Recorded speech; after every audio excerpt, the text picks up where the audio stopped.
Shalom jemaat Tuhan, berbahagia sekali hari ini kita berjumpa kembali dalam program Bina Iman. Mari kita buka Alkitab kita dalam Lukas pasal 1 ayat 41 sampai dengan yang ke-42. Demikian firman Tuhan. Dan ketika Elisabet mendengar salam Maria, melonjaklah anak yang di dalam rahimnya, dan Elisabet pun penuh dengan Roh Kudus.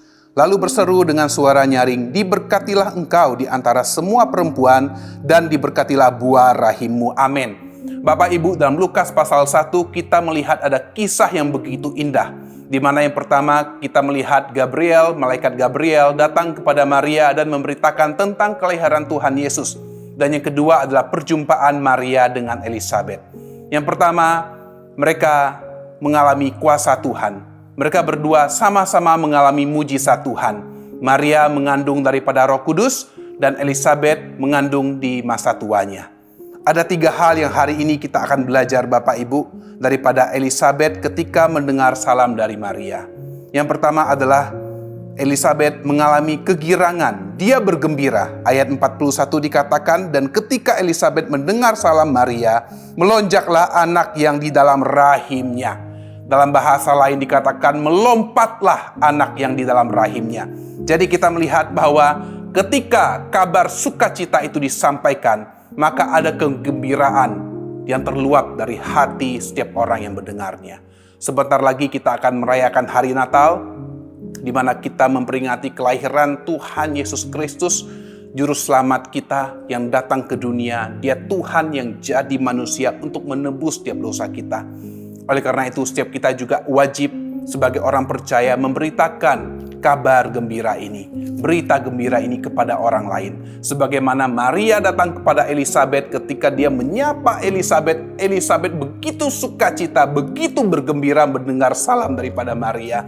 Harusnya berita sukacita yang kita dapatkan, berita sukacita yang sudah kita terima, kita juga beritakan kepada orang lain di hari Natal ini. Yang kedua adalah Elisabet penuh dengan Roh Kudus. Ayat 41 dikatakan, dan Elisabet pun penuh dengan Roh Kudus. Setiap kita yang sudah mendengar berita keselamatan, setiap kita yang sudah mendengar kabar gembira tentang Tuhan Yesus, maka hidup kita juga harus dipenuhi dengan Roh Kudus. Kita harus berbuah. Oleh karena itu, karakter kita harus mencerminkan karakter Kristus. Sebagai orang percaya, kita menerima Roh Kudus yang menguatkan setiap kita menghadapi apapun. Sama dengan Maria dan Elisabet, ketika mereka bertemu, mereka saling menguatkan, mereka saling memotivasi, mereka saling membangun. Kita juga sama, sebagai orang percaya, kita yang penuh Roh Kudus, kita juga saling membangun, saling menguatkan, apalagi di tengah situasi kondisi yang tidak enak. Yang ketiga adalah ketika Elisabet mendengar salam dari Maria, dia mengucapkan kata berkat. Ayat 42 dikatakan, lalu berseru dengan suara nyaring, "Diberkatilah engkau di antara semua perempuan, dan diberkatilah buah rahimmu." Yang ketiga adalah Elisabet mengucapkan kata berkat kepada Maria. Kita juga sama sebagai orang-orang percaya, biarlah di hari Natal ini, menjelang hari Natal beberapa hari lagi, kita mempersiapkan diri kita untuk sungguh-sungguh datang kepada Tuhan, dan kita juga mengucapkan kata-kata berkat yang memberkati orang lain. Sebagaimana Elisabet, dia mengucapkan kata berkat kepada Maria. Mulut kita punya kuasa. Oleh karena itu, apapun yang kita ucapkan, kita harus hati-hati. Karena di dalam mulut kita ada kuasa, Bapak Ibu. Mari melalui firman hari ini kita diingatkan kembali untuk kita tetap bersemangat di dalam Tuhan, untuk kita tetap bersukacita di dalam Tuhan. Apapun kondisi kita, Maria sedang ada dalam kondisi yang tidak enak, tetapi dia mau tetap bersukacita. Dia datangi Elisabet, sanak saudaranya, dan juga memberikan sukacita kepada Elisabet.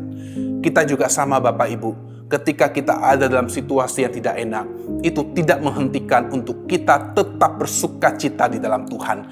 Karena kita tahu ada pertolongan, ada mujizat dalam nama Tuhan Yesus Kristus yang akan menguatkan kita, yang akan memampukan kita melewati segalanya. Dan bahkan di tengah situasi kesulitan yang kita alami, kita juga bisa menjadi berkat bagi orang lain. Terima kasih, Tuhan Yesus memberkati.